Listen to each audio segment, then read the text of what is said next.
Assalamualaikum warahmatullahi wabarakatuh. Madayaw maayong adlaw kaninyong tanan. Magandang araw sa inyong lahat.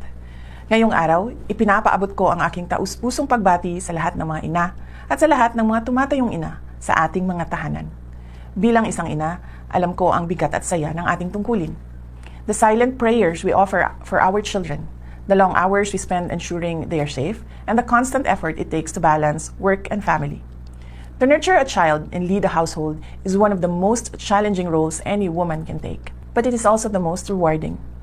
Tayo ang unang guro ng ating mga anak, ang takbuhan sa oras ng pangangailangan, at ang matibay na pundasyon ng bawat pamilyang Pilipino. Ikarangal natin ang sakripisyo at katatagan ng bawat nanay, mula sa mga nag-aaruga sa loob ng bahay hanggang sa mga Pilipinang nagtatrabaho sa labas ng bansa.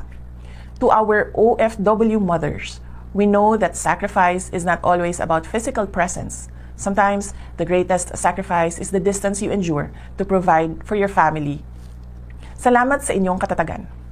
Sa lahat ng mga nanay, nagmamahal at nag-aaruga sa amin, maraming salamat sa inyo. Maligayang araw ng mga ina. Mahalin natin ang Pilipinas. Para sa Diyos sa bayan at sa bawat pamilyang Pilipino. Syukran.